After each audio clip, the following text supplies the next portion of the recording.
What part of Colorado did you grow up in? Right here. I graduated from Montbello High School, right down the street.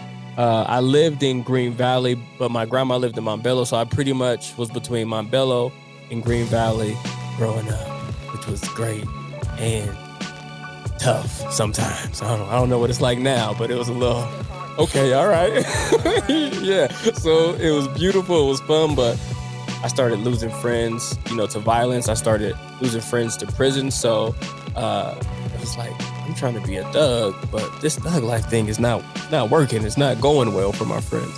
So that's when I really changed my life and really got into the dancing and the art and led to music that I do now. That was Anthony Greatness Cotton, and you are listening to Life is Art on the Voice of Montbello Podcast.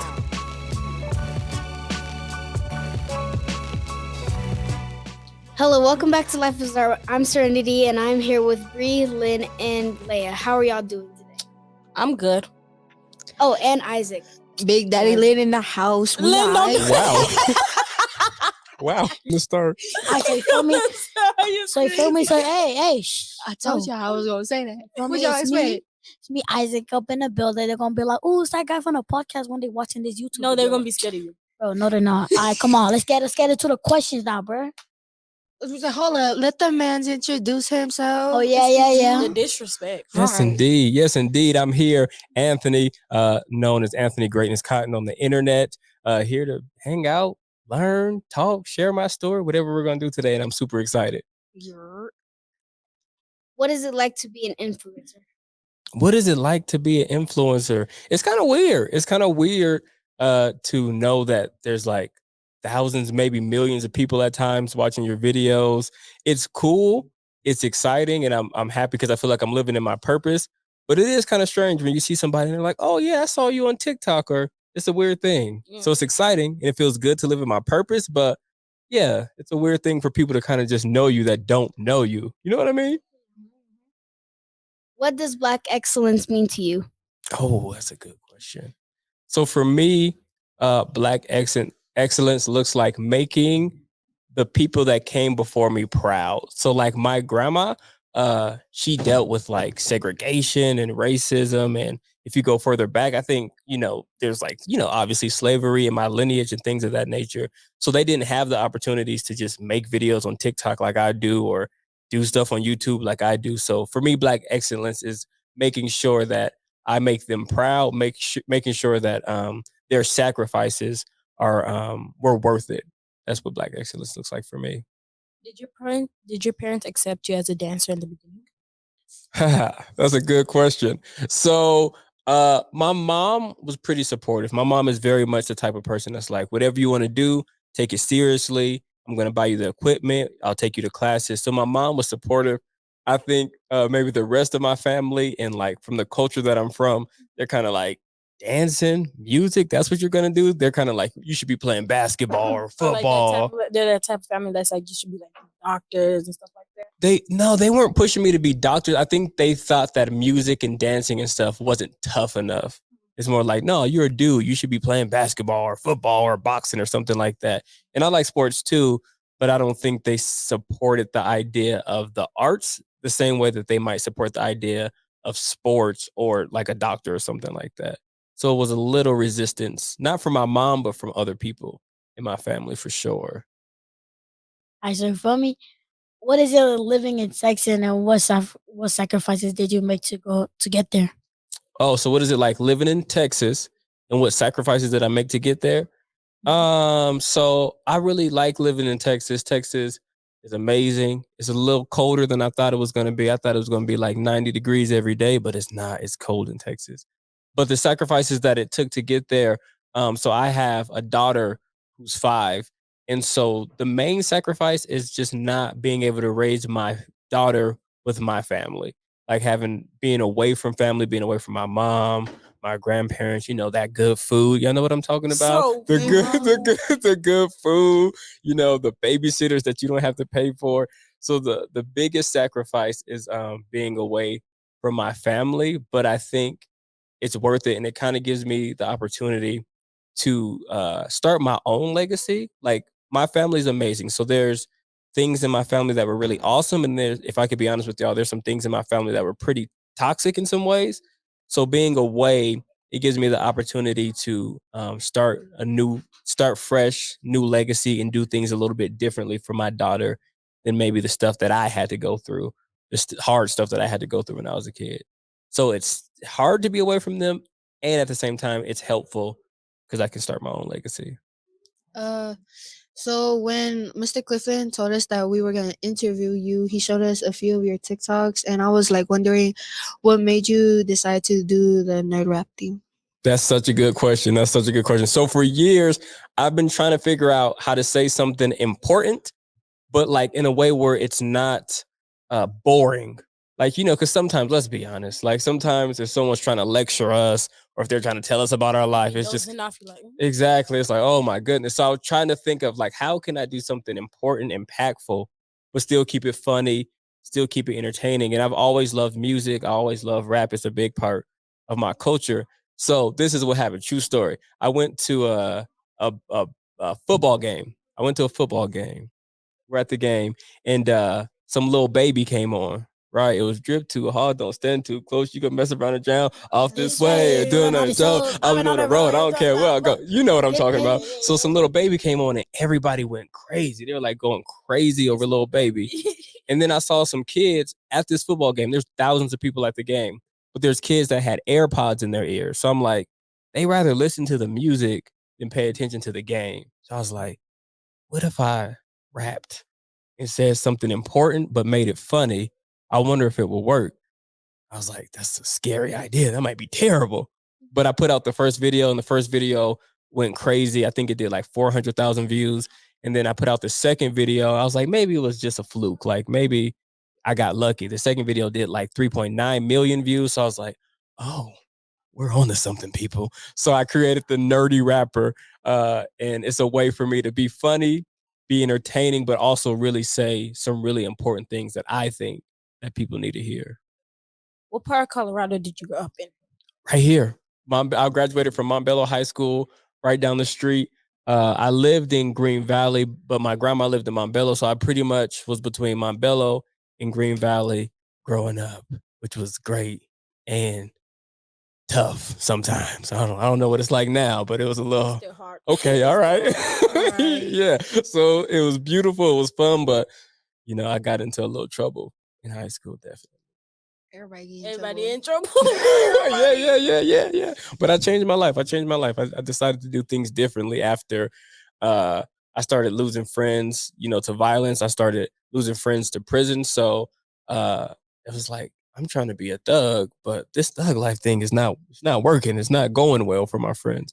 So that's when I really changed my life and really got into the dancing and the art and led to music that I do now. Did you regain those friends that you lost? Did I do what? Did you regain those friends that you lost? I hear you. That's a great question. So that's a really good question. So some of them passed away. So, there's no way to regain that friendship. Some of them are still in jail. I'm still cool with some of them. But there is a group of them that I think they liked me more when I was doing what I should not have been doing. And it's a really hard transition when the people that you love the most don't accept you anymore. Because the way that I act and the way that I live now is completely different from the person that I was in high school. So I did lose some friends or have friends that still kind of look at me like, you doing what? Like, what? Married?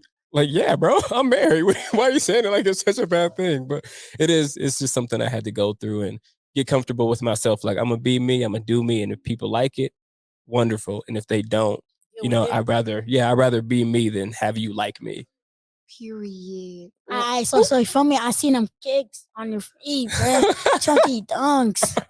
No, you should lick me up with your plug. You feel me? Yeah. How much did they cost? Oh, we can't. We're not gonna talk numbers on it in the world, but I'll see what I can do. I For come me? to Denver. Yeah, for you. Yay! I like you a lot. I'll see what I can do. Why did you decide to be an influencer on TikTok, and what inspired you to do that? I think I've been creating content forever. Like I started off on Facebook. Don't laugh at me. I started off on Facebook doing videos. YouTube. So TikTok was just the next thing that was popular. So I jumped on, and I just feel like, we all have different talents. We all have different gifts. Some people can really cook. Some people can really, do sports. Some people can really write. I think entertaining, being creative, that's just my gift. And so I feel like I was born right now during this time with these skill sets to, try to make a positive impact on the world. And the way to do that now is through TikTok, through, social media. So I just dove all the way in. What'd you say? Whoa. How many followers do you have? On what? Cross platforms? My biggest platform is TikTok. I have like 120,000 followers on TikTok. Then about 16,000 on YouTube and like 7,000 on Instagram. So I get to a little influence. It's cool. It's cool. But you make it sound like it's so normal. I don't want to be like cocky or arrogant about it. It is cool. I am proud that I've been blessed to be able to influence people and have a voice that people actually want to listen to. Because I know a lot of people want to do that, and it doesn't. It works for some people, it doesn't. But it's just my gifting. Like, I don't think I have a choice but to put that stuff out. How did you get popular on the internet? That's a good question. Man, that's such a good question. I think there's some strategy, like being consistent, putting out really good content. I try not to rush myself. Like, I don't know how much you all know, but some people are like, you got to post 4 times every day to blow up. Like, I don't try to do all that. I just really focus on creating really good pieces, really smart or funny or whatever pieces, and put them out when I put them out and they do well. But honestly, like, I think it boils down to me figuring out who I am. And I think everybody needs to just figure that out. Like, there's certain things that you can do that I'll never be able to do. There's certain things that I can do that you might not ever be able to do. But entertaining people, making people feel inspired, making people laugh, I think that's just my gift. So it just works. It just worked out that way. I just am living in my purpose, so to speak. How many times did your teacher tell you that you couldn't do it? That's a good question. I don't know that I ever had a teacher specifically say that I couldn't do anything. I just feel like the people around me, we only saw like that we could go so far, if that makes sense. Like growing up in Montbello with my friends and my family, it's like, oh yeah, you could like get a good job, and a good job is good. Let me not say a good job is good, but it was very like, don't dream too big type of thing, or like, you're gonna move to LA. Like, why are you gonna move to LA? Or you think you're gonna get popular on the internet? Everybody wants to get popular on the internet. So I never had anybody specifically say that I couldn't do it, but it was just kind of like people like, oh, like that doesn't happen for people like us. I had a lot of people that felt like, oh, people like us don't get to go that far. And I just was like, no, yes, we do. Because we're really cool and we're really talented. And I think we can go as far as we want to go. That's cool. Do you have any other jobs other than being an influencer? Yeah, so I work with a company, and when I'm not creating content, I just speak at schools. So I work with a company in Texas, and they send me all over Texas to talk about all kinds of different things, relationships, health, motivation, drug and alcohol prevention. So I'm either creating content, performing, or talking to youth. So that's kind of like my life. It's what I do every day. Do you like on your TikToks? Did you ever get any hate comments, and did it like ever get to you? You want to talk about the haters? Yes. Surprisingly, TikTok is pretty positive for me. Like, I don't get that much hate on TikTok. I get some hate on YouTube. Where people are like, I'm trying to think of, I can't think of one specifically. But yeah, I get some hate on YouTube, but I do a lot of thinking, and I'm very prepared, and I'm not mean. Either I'll ignore it, or I'll either be super kind, like, hey, I'm so sorry you didn't like this video, but I really hope you have a blessed day. And then all of a sudden they're like, oh, bro, that was my cousin. Who like 10 times I've had people like, bro, oh, my auntie had my phone. You know how aunties be. I'm like, okay, tell your auntie I said what's up. So either I'll just be kind, or because the topics that I make, sometimes like I'll take a popular song that a rapper does that's I think is negative, and I'll flip it to something positive, and they'll be like, oh, you're just bashing the culture. You just don't love our culture. And I'm like, I do love our culture. That's why I'm saying we don't need to be talking about certain things. I can't even say the certain things because they're so inappropriate, but there's certain things we don't need to be doing. We don't need to be saying as a culture. So yeah, either kindness or education. And I don't think I've ever argued with anybody. Either they're like, my bad, or they just don't respond. I need to be like that. Yeah, I got bigger problems. I'm really trying to like make a positive Period. Negativity. I'm sorry. I be responding because people just are annoying. Respond them with try it. Just try it one time. Just be like, I'm so sorry. With kindness. Yeah, just try it one time. Just with one time for me. kindness. Just be like, I'm so sorry. I I hope am you have so a blessed sorry. day. And they're gonna be like, girl, you know, I was just playing. You know, it was my auntie from across the country. Exactly. Try it. How does your auntie from across the country get your account? You Just gotta an ask example. them. I don't know. Just an I example. don't know, bro. People are weird. sometimes. Like if you're gonna hate, just admit it.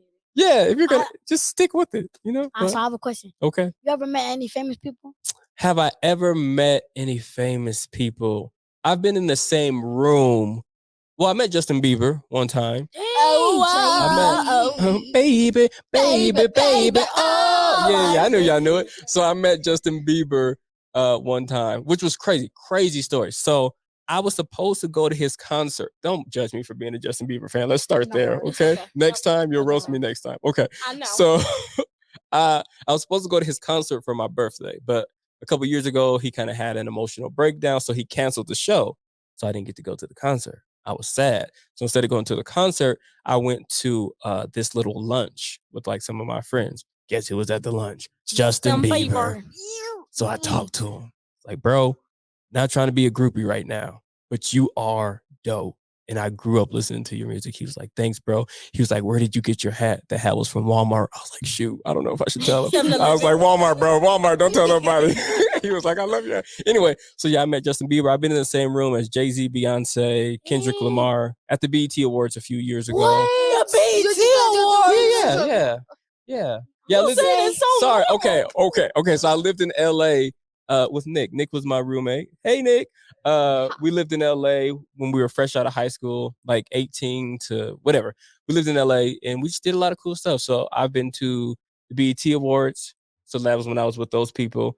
I got to dance on the Ellen show because of him. Actually, What? we were at I the. gotta watch you on Ellen, bro. I was just playing around though. So we were at the Oh. Ellen show, and they were like, "Does anybody want to dance to keep the crowd entertained?" And Nick's like, him. So I got to dance, and I think they played it when they came back from commercial. And then the last thing that I did was pretty cool. I was on the Steve Harvey show. Steve Harvey roasted me though. I know. He roasted me in front of everybody because I went on there and I was talking about, Steve Harvey, I just had a new baby and she won't stop crying and I hadn't gotten any sleep. He was like, basically, don't nobody care about your little problems, not sleeping. Tell that baby to, I'm not going to say what he said, but yeah. So yeah, I bet you took that to her. You were like, oh. I was like, the only person I was just going to let roast me is probably Steve Harvey. You get a I bet pass. you were like, okay. Yes, sir. Yes, Mr. Steve. So yeah, I think, those are a few people. I'm still Jay-Z and Beyonce. Jay-Z and Right. Beyonce, they were like right there. Yeah. So like You didn't they're get to right talk here, to and you're them? like, Oh, okay. and Kanye before the old Kanye. Okay, don't fight me. I she a gold digger, but she ain't messing with no broken. But how do you know that song? Everybody know that song. So that Kanye, it was around that time. Yeah, gold digger Kanye. So yeah. Not this one to talk about. Yeah. I'm gonna leave it Going alone. through some stuff. He's I'm going like, through. girl. That's a good way to put I mean, it. Have a blessed day. Right. That's our new saying to everything. Just have a blessed day. Okay. How do you identify yourself? I did myself as a creative. I think that encapsulates everything that I do, from the music to the dancing to the shows when I'm speaking at the school. I think it's all just creativity. Okay. Tell us about your family. Which part? Which I want to know. The way he says it. Just It's my mama. anything you want. Anything. Okay, They What cook do- some good food, huh? they cook some good food.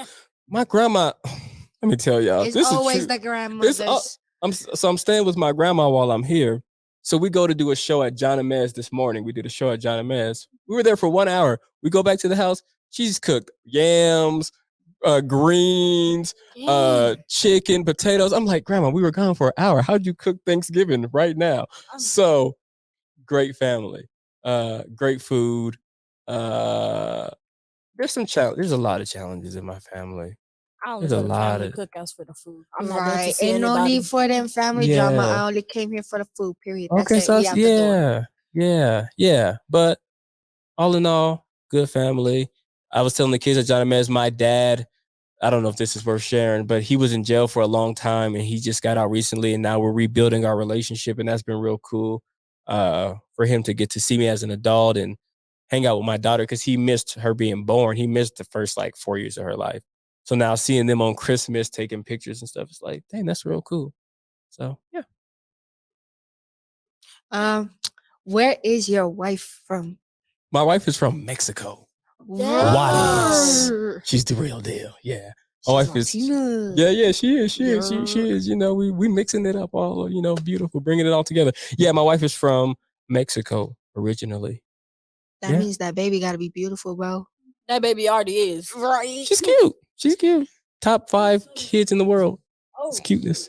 Sometimes. What do you cherish most in life? Cherish. What do I cherish? Dang, y'all hitting me with the deep questions. We just like that. I think. Can I say 2? Just 1, 2. So yeah. 2. Okay. 1, I cherish the fact. We were just talking about my wife. Y'all gonna make me cry.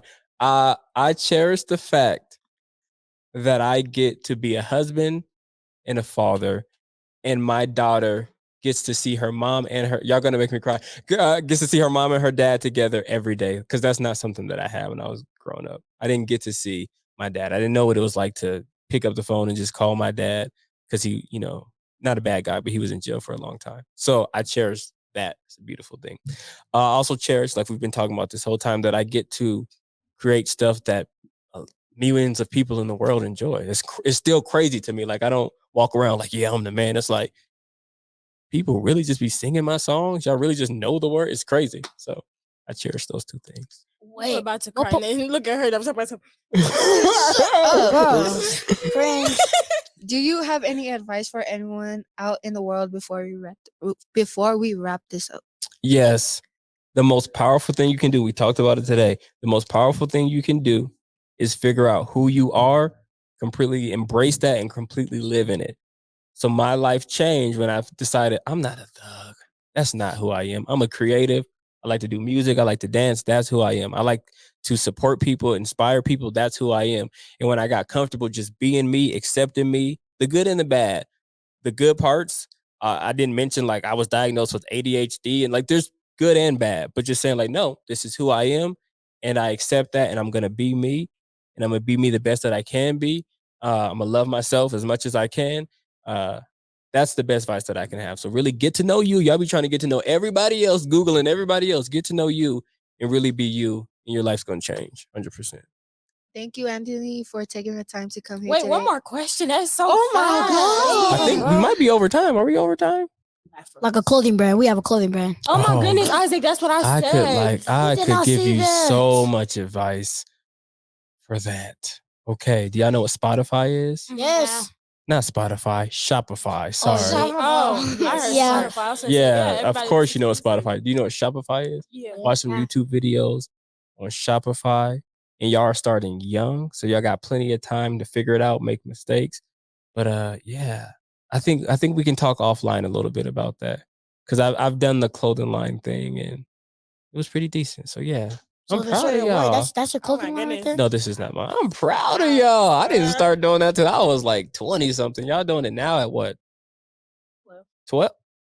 Yeah, I'm y'all 13. y'all gonna be good. Y'all are gonna be good. Let's talk offline a little bit. You lying. I'm 13. Okay, Stop hating. before the Leia over here interrupted, thank you, Anthony, for taking Thank the you. time to come here today and do this podcast with us. And thank you guys for listening to Life is Art on the Voice of Montbello Podcast. This is Lynn here with Leia. Serenity. Isaac, you feel me? Voices of Montbello. Doom, doom, doom, your doom, doom. and our guest and our special guest. Anthony. I saw. Yeah. Wait. So you feel me? If you want to support the Voice of Montbello Podcast, you feel me? You can go to Instagram, search up Confluence Media Center, right on Instagram. Go to our bio, donate to us so we could do a lot more stuff. And we're young too, so we have plenty more time, so like what Anthony said. And yeah, it's a wrap up for y'all.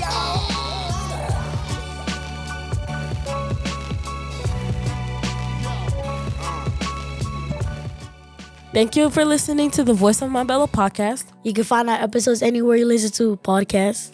You can support our work by checking out our Instagram at Confluence Media Center. Click the link tree in about to connect with us. Be sure to rate, reviews, and follow us. Make sure you put them good. And make a donation. This has been a Confluence Media production.